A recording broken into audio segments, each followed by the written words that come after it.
चीज़ें, घटनाएँ हैं, मतलब रुकने का नाम नहीं ले रही, थमने का नाम नहीं ले रही। कुछ तो बड़ा होना है, कुछ तो भयानक होने जा रहा है ना? तो हमें सबको इस समय सँभलना है। और मैंने कल आपको और भी कैसे 10 किंगडम जो बनने जा रहे हैं, एंटी क्राइस्ट का आना, है ना? और जो सचमुच डिजिटल करेंसी और एआई का, आर्टिफिशियल इंटेलिजेंट के विषय मैंने आपको बताया। और कितनी सारी चीज़ें एलियंस के बारे में वैज्ञानिक खुद कह रहे हैं कि सच में एलियन आ चुके हैं और हमारे बीच में रह रहे हैं, और कभी भी कुछ भी वो मतलब बहुत खतरे की बातें हैं। पेरू में एलियंस दिखाई दिए हैं और यूएफओ दिखाई दे रही है, और बड़े ही अद्भुत चीज़ें जो हमने बाइबल में सारी देख रहे हैं, वही चीज़ें संसार में हो रही हैं।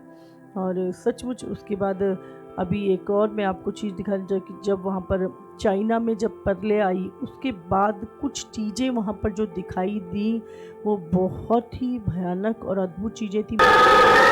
दोस्तों, चीन में प्रकृति अपना अजीब रूप दिखा रही है। तेज कर दीजिए। अचानक 13 अगस्त की दोपहर को यानचेंग, जियांगसू के कई इलाकों में एक भयंकर बवंडर प्रकट हो गया।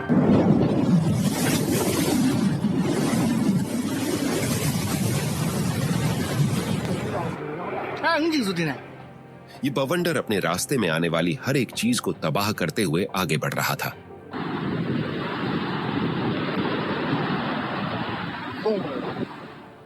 इसके प्रकोप ने लोगों के घरों और इलेक्ट्रिसिटी जैसी सुख सुविधाओं को तहस नहस कर दिया। क्या आपने कभी लाल चांद देखा है? शायद नहीं, मगर हाल ही में चीन के कुछ इलाकों में लोगों ने ऐसे ही चांद के दर्शन किए हैं।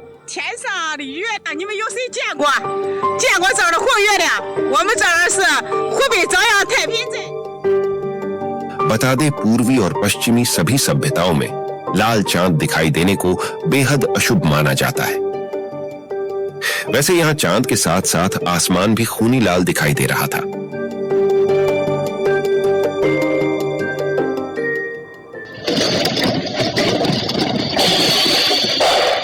अगस्त को 5.5 मैग्नीट्यूड के भूकंप ने चीनी प्रांत शैंडोंग के निवासियों को खौफजदा कर दिया।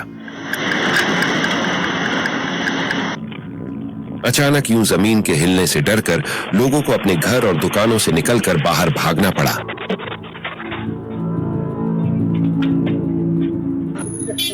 भूकंप के बाद हर तरफ टूटी हुई इमारतें और लोगों के चेहरों पर खौफ दिखाई दिया, क्योंकि आज उन्होंने अपनी मौत को बेहद करीब से देखा था।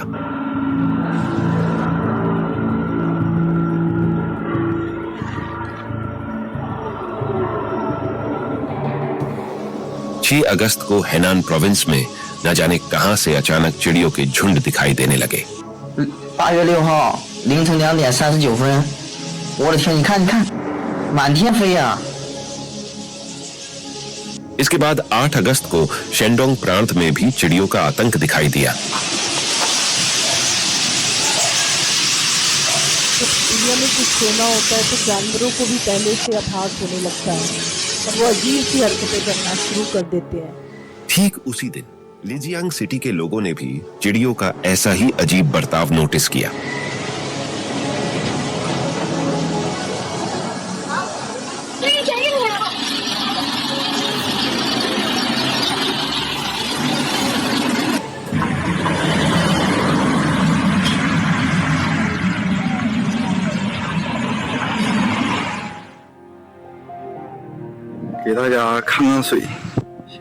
ये किसान बता रहा है कि बाढ़ के बाद अब ऊपर वाले ने उनकी फसलों पर टिड्डियों से हमला किया है। हरी पत्तियों की तरह ये जो हर तरफ आपको दिखाई दे रही है, वो कोई पत्तियां नहीं बल्कि टिड्डियों का झुंड है। आप चाहे तो कह सकते हैं कि अब टिड्डियों की ये बाढ़ हमारी फसलों की जान लेने पर तुली है।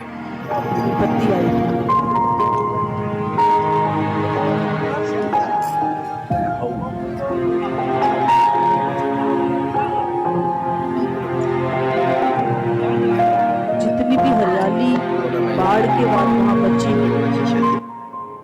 पहले वहाँ बवंडर आया और ये देखो। एक स्थानीय न्यूज चैनल रेड आवाज स्टार करो न्यूज उसकी। के मुताबिक 6 और 7 अगस्त के दौरान कुनमिंग और यूनान के आसपास मौजूद नदियों में मछलियां लगातार पानी से बाहर जंप लगाती दिखाई दी।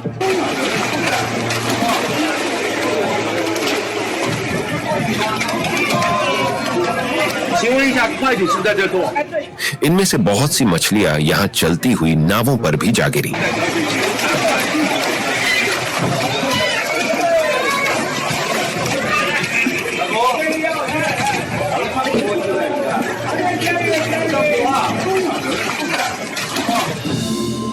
रात होते होते अज्ञात रूप से अनेकों मछलियां खुद ब खुद मर चुकी थी।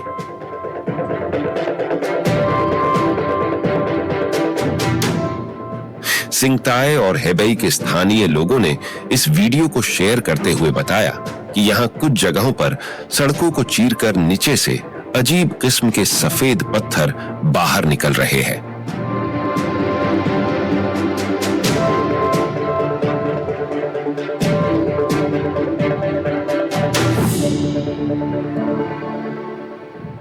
सात अगस्त को लायोनिंग की नदी में अजीब बुलबुले उठते दिखाई दिए। इसके साथ ही चीन के कुछ अन्य कस्बों में भी नदी और कुएं के पानी में ऐसी ही अनोखी घटना देखने को मिली।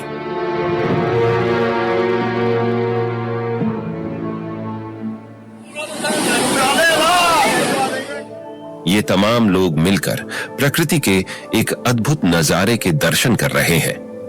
दरअसल ये वेहुई सिटी का वीडियो है, जहां बाढ़ के बाद अचानक 4 से 5 फीट ऊंचे पानी के फव्वारे निकलने लगे।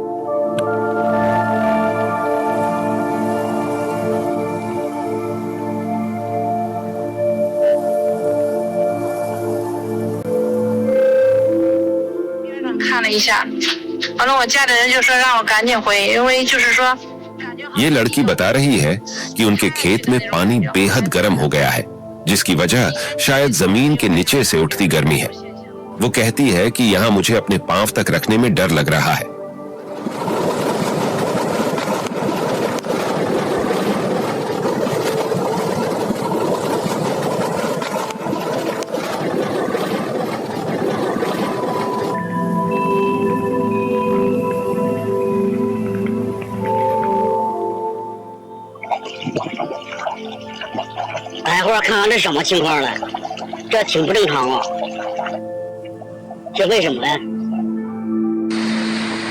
बीजिंग के शोनी जिले में धरती इससे भी ज्यादा गर्मी उगल रही थी। हालात ऐसे थे कि कुछ जगहों पर गर्म पानी से भाप तक उठने लगी।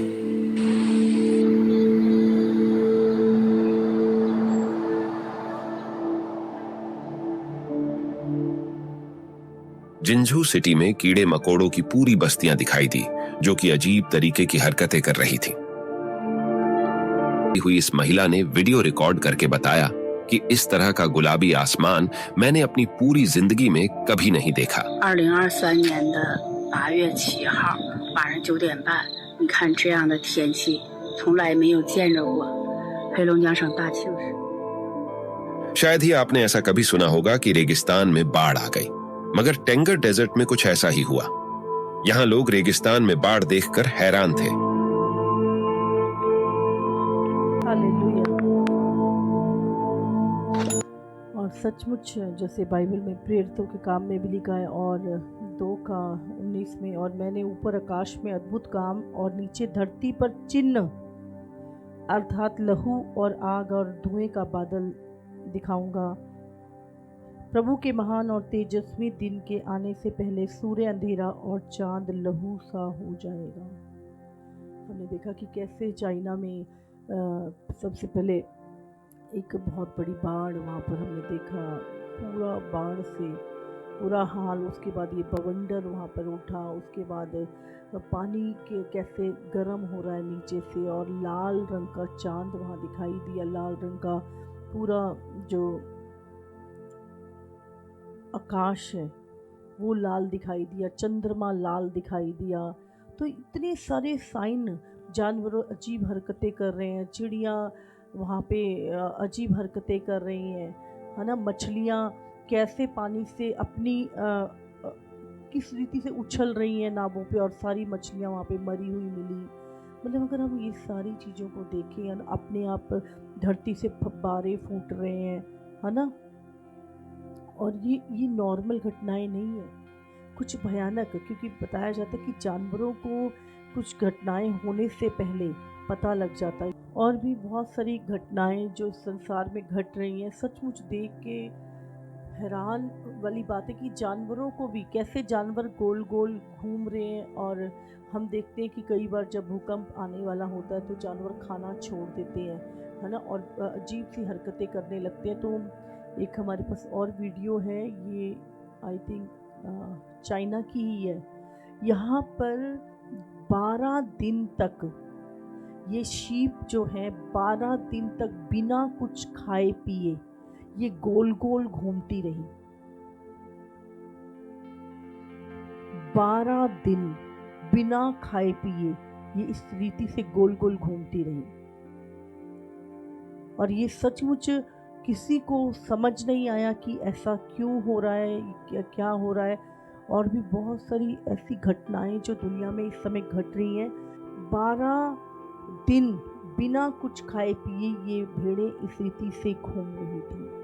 हमें कोई साइन दे रहे हैं, जानवर भी हमें साइन दे रहे हैं, हाँ, प्रकृति भी हमें साइन दे रही है, आसमान के चिन्ह भी हमें साइन दे रहे हैं, धरती की घटनाएं हमें साइन दे रही है, परमेश्वर का वचन हमें साइन दे रहा है कि वो आ रहा है, वो आ रहा है। धरती का अंत और प्रभु का आना बिल्कुल द्वार पर है। और हजारों करोड़ों लोग हैं जिनको विजन आ रहे हैं रैप्चर के, यीशु के आगमन के जवान दर्शन देख रहे हैं। हर एक चिन्ह इस समय पे पूरा हो रहा है। और मैं चाहती हूँ हमें सचमुच ये सारी चीज़ों को दिमाग में रखते हुए अपना हर दिन प्रभु के साथ बिताना है। Hallelujah, hallelujah. परमेश्वर सचमुच आपको अलर्ट करे, सावधान करे इन वचनों के द्वारा। और भी जो घटनाएं हमने बताई आपको, कैसे मंदिर का बनना, लाल बछिया का मिलना, एंटी क्राइस्ट का आना, और ये सारी चीज़ें जो वहाँ के जो यहूदी रब्बी हैं वो कह रहे हैं इस साल वो मसीहा आ जाएगा, इस साल एंटी क्राइस्ट आ जाएगा। और पूरे वर्ल्ड में अगर आप साइन देखें, ऐसा लगता है पूरा प्रकाशित वाक्य हम लाइव देख रहे हैं। पूरा प्रकाशित वाक्य में जो यूहन्ना ने लिखा है उसको हम लाइव देख रहे हैं होते हुए अपनी आंखों के सामने। और एक के बाद एक घटनाएं संसार में होती जा रही हैं, है ना। और अब समय नहीं है, अब समय नहीं है, अब संसार में अपना समय खराब करने का अब परमेश्वर में आप बढ़ते जाइए। हालेलुया। और सचमुच आज मैं आपको बताना चाहती हूँ कि कितनी जो उद्धार है ना, कितनी मुश्किल से हमें मिला है।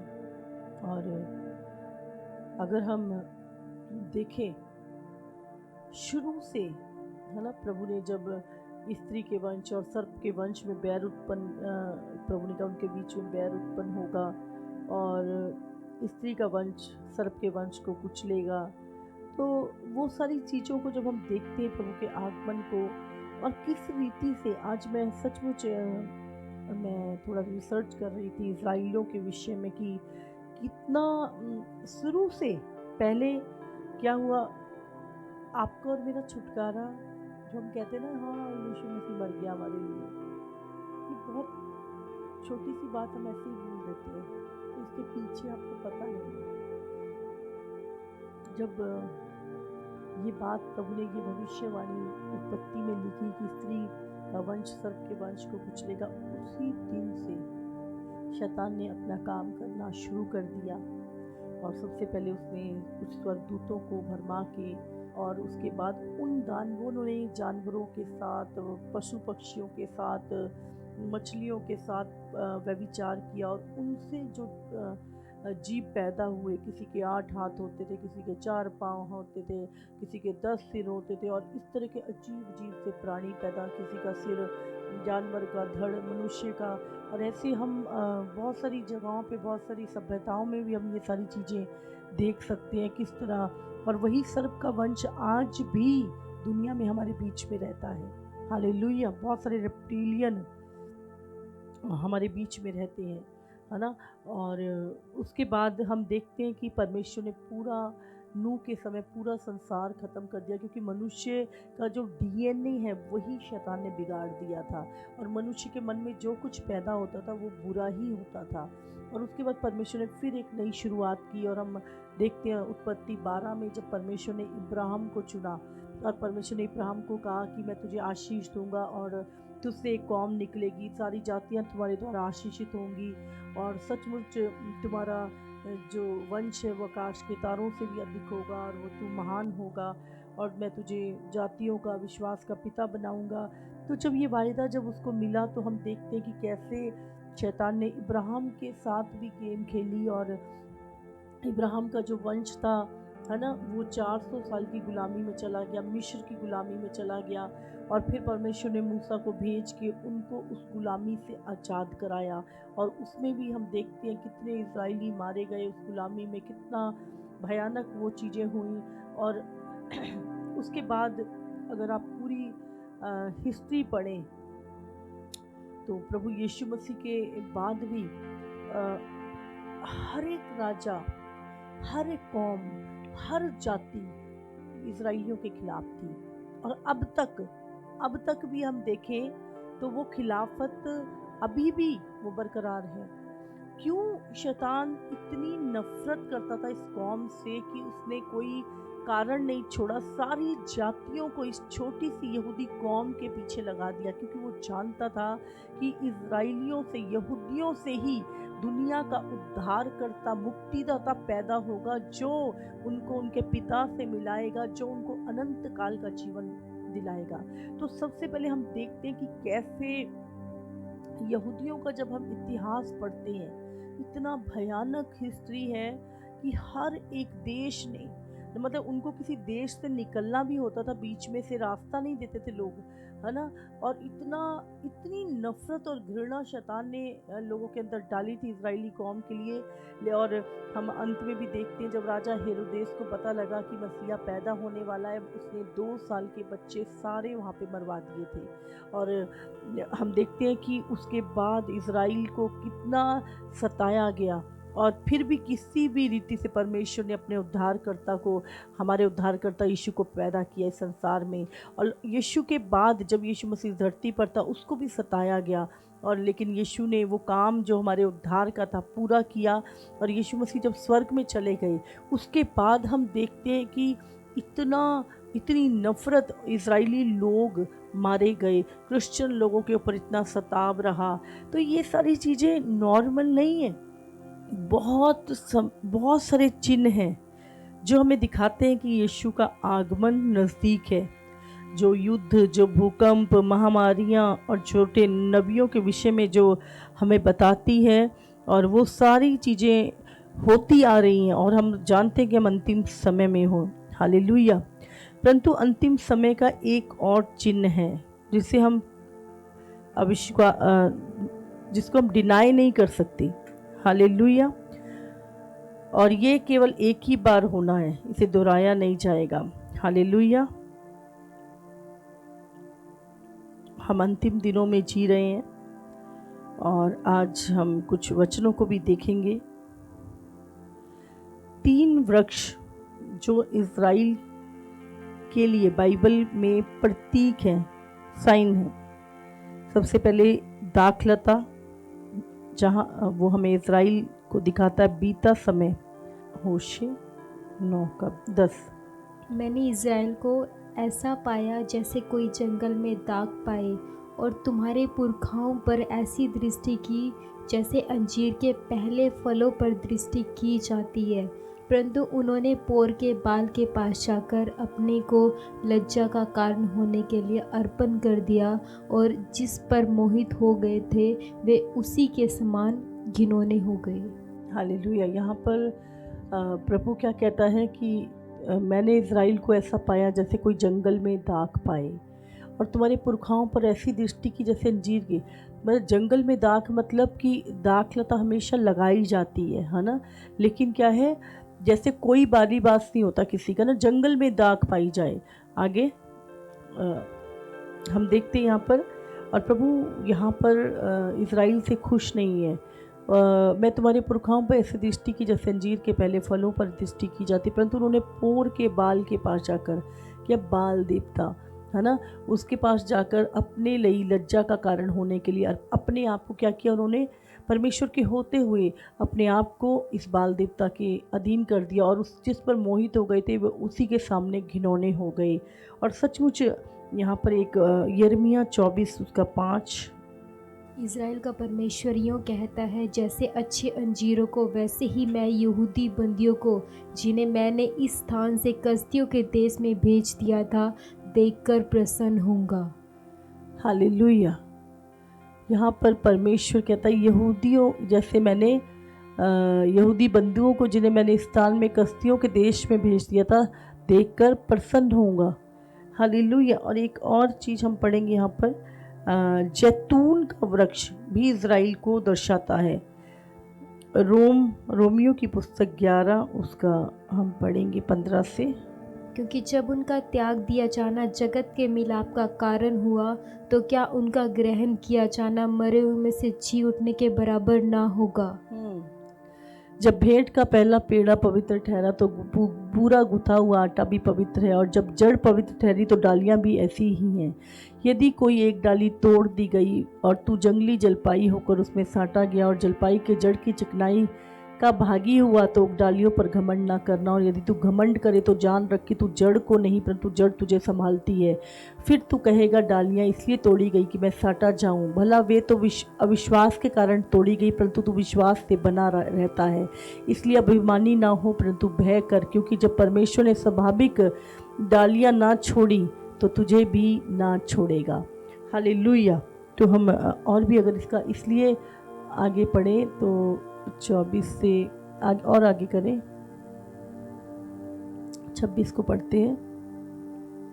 हाँ, हे भाइयों, कहीं ऐसा ना हो कि तुम अपने आप को बुद्धिमान समझ लो।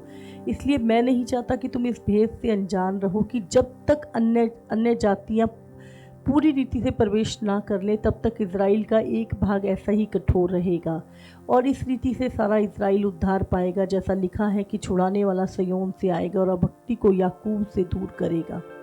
हालेलुया। तो इज़राइल ने जब प्रभु यीशु पे अविश्वास किया तो उनका अविश्वास करना पूरी अन्य जातियों के लिए उद्धार का कारण ठहरा। हालेलुया। तो परमेश्वर यहाँ पर उनके विषय में बात कर रहा है, और हम देखते हैं कि इज़राइल जो है, एक वचन हम निकालेंगे लूका 21 उसका 20 से 24। यीशु जब क्रूस पे जा रहा था उससे एक सप्ताह पहले यीशु ने भविष्यवाणी की, और उस भविष्यवाणी के बाद क्या हुआ इज़राइल का, हम उसको आज थोड़ा स्टडी करेंगे। जब तुम यरूशलेम को सेनाओं से घिरा हुआ देखो तो जान लेना कि उसका उजड़ जाना निकट है। हाँ। तब जो यहूदिया में हो वे पहाड़ों पर भाग जाएं, और जो यरूशलेम के भीतर हो वो बाहर निकल जाएं, और जो गांव में है वे ना जाएं, क्योंकि यह बदला लेने के ऐसे दिन होंगे जिनमें लिखी हुई सब बातें पूरी हो जाएंगी। हाँ। उन दिनों में जो गर्भवती और दूध पिलाती होंगी, 23 और 24 तक पढ़ेंगे।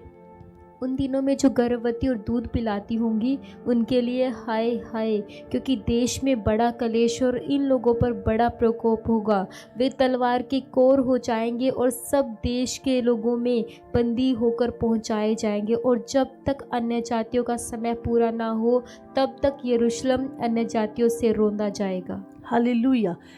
इसको हम ध्यान से एक बार देखते हैं। यहाँ पर जब तुम यरूशलेम को सेनाओं से घिरा देखो तो जान लेना कि उसका उजड़ जाना निकट है। और उसके बाद हम आगे अगर 24 पढ़े, लिखा तो वो हाय, क्योंकि देश में बड़ा कलेश और इन पर भारी आपत्ति होगी, वे तलवार के कौर हो जाएंगे और सब देशों के लोगों में बंधुए होकर पहुंचाए जाएंगे, और जब तक अन्य जातियों का समय पूरा ना हो तब तक यरूशलेम अन्य जातियों से रौंदा जाएगा। आप जानते हैं प्रभु यीशु मसीह जब वहाँ पर एक भविष्यवाणी कर रहे थे कि हमने पढ़ा मत्ती 24 में, जब चेलों ने पूछा कि प्रभु तेरे आने, जब वो उस मंदिर को देख रहे थे और चेले बड़ी प्रशंसा कर रहे थे कि प्रभु कितना अच्छा मंदिर है, और उसने कहा कि पत्थर पे पत्थर नहीं है जो उठाया नहीं जाएगा, ये मंदिर पूरी तरह से तोड़ दिया जाएगा। और फिर उन्होंने पूछा प्रभु तेरे आने का और जगत के अंत का क्या चिन्ह होगा। और जब वहाँ पर ये बातें हो रही हैं तो प्रभु ने ये भविष्यवाणी लिखी कि जो इज़राइल, उस टाइम पर पूरा इज़राइल था, लेकिन उस समय प्रभु कहता है कि ये सारी क्या है, बंदी हो जाएंगी, तलवार का कौर हो जाएंगी, और जब तक पूरी अन्य जातियों वचन ना सुन ले तब तक क्या है, इज़राइल छूटेगा नहीं। और अगर हम देखें, ये यीशु मसीह जब भविष्यवाणी कर रहा है, ये 40 वर्ष के अंतकाल में ये भविष्यवाणी हुई। और हम यरूशलेम की बर्बादी को अगर हम देखें तो 70 AD में बाइबल हमें बताती है कि ये बहुत ही भयंकर क्रोध का वर्ष था, और 70 ईस्वी इज़राइल के इतिहास में बहुत ही भयानक दिन माना जाता है। इज़राइलियों के लिए एक रोष, मानसिक आघात का समय था, क्योंकि उनके यरूशलेम के लिए ये सब इस प्रकार हुआ। उस वर्ष बाइबल बताती है हमें कि इज़राइल व यरूशलेम रोमी अधिपत्य में थे, और वे गलील के यहूदा के नेतृत्व में, बाइबल में बताती है कि उस टाइम पर क्या हुआ, इज़राइलियों ने, है ना, रोमन्स के विरुद्ध क्या है, विद्रोह कर दिया। और 18,000 जो इज़राइली बताया जाता है कि जो फौजी थे, है ना, उन्होंने क्या किया, रोमन्स के खिलाफ आवाज़ उठाई, विद्रोह किया कि हम क्यों तुम्हारी गुलामी से, या उनके विरुद्ध वो क्या थे, उन्होंने आवाज़ जब उठाई तो बाइबल हमें बताती है कि उस समय पर रोमी सम्राट था जिसका नाम विशपियानास था, और उसने अपने पुत्र टाइटस को निर्देश दिया कि जो ये विद्रोह उठ रहा है इज़राइलियों के द्वारा, इसको दबाया जाए।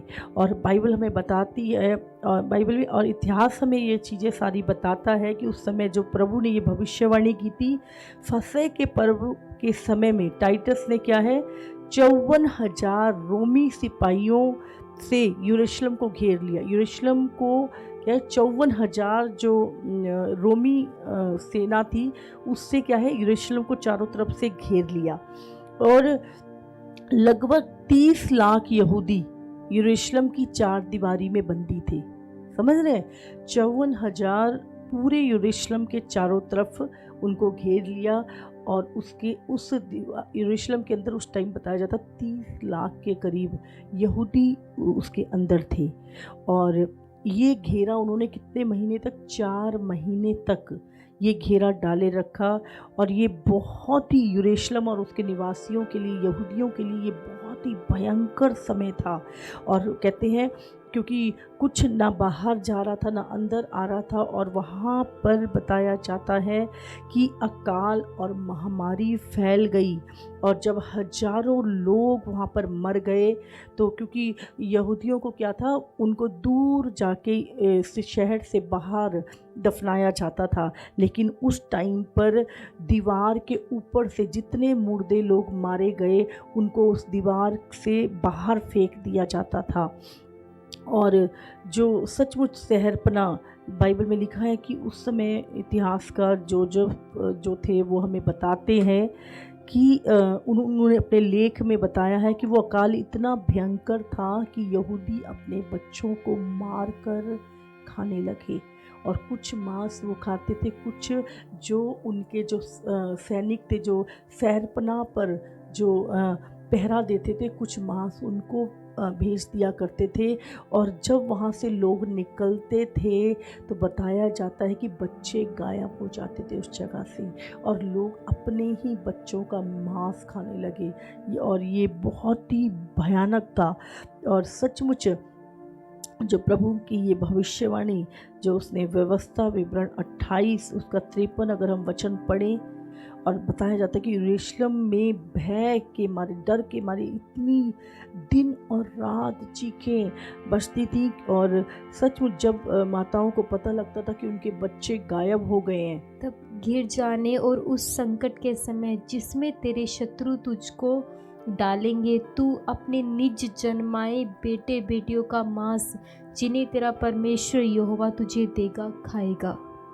हाँ, यहाँ पर हम जो भविष्यवाणी है उसको हम पढ़ते हैं 28 का 53। तब घिर जाने, जब तुम घिर जाओगे और उस खेती के समय जिसमें तेरे शत्रु तुझको मार डालेंगे, तू अपने निज जन्माए बेटे बेटियों का मांस जिन्हें तेरा परमेश्वर यहोवा तुझको देगा। मतलब जो परमेश्वर तुझे बच्चे देगा ना, तू उनका मांस खाएगा। यहाँ पर लिखा है इतनी भयानक परिस्थिति थी। और बताया जाता है इतिहासकार जोसेफस के द्वारा कि उस समय पर लोग अपने बच्चों को मार के उनका मांस खा रहे थे और कुछ अपने पति को भेज रहे थे। और जब माताओं को पता, लूका में भी प्रभु ने एक भविष्यवाणी 23 उसका 28 और 29 में भी लिखा है, जब उनकी औरतों को पता लगता था उनके बच्चे गायब, वो दिन और रात वो रोते थे। और वहाँ के जो डाकू थे और वो क्या करते थे, जो झुंड थे वो यरूशलेम की जातियों में क्या है भोजन तलाश करने के लिए जाते थे और वहाँ से छोटे छोटे बच्चों को उठा लाते थे वहाँ पर। और जैसे ही सचमुच जो वहाँ की स्त्रियाँ थी वो रोती और पीटती थी, तो वो क्या करते थे, जो उनकी बहुमूल्य वस्तुएं होती थी उनको निगल जाया करते थे। जो उनके पास कोई चांदी की चेन है, कोई सोना, कुछ भी होता था वो उसको निगल जाते थे कि बाहर जाके हमारे काम आएगा। और ये बात जो थी जब उन सैनिकों को पता लग जाती थी तो वहाँ के जो बताते, जो शहरपुना से जब वो निकलते थे और बच निकलते थे तो उनको रास्ते में पकड़ लिया जाता था, उनके टुकड़े टुकड़े कर दिए जाते थे। पता है क्यों कर दिए जाते थे? ताकि जो उनको जब वो फाड़ते थे और उनके अंदर जो सोना चांदी निकलता था उसको लूट के वो खजानों में पहुंचाया जाते थे। और रोज़ हर रात तकरीबन 2000 भगोड़े जो यहूदी लोग भागते थे उनको डेली बीच में से फाड़ के उनके अंदर से वो धन को निकाल दिया और मार दिया जाता था। बहुत ही भयानक चीज़ें थी ये सारी।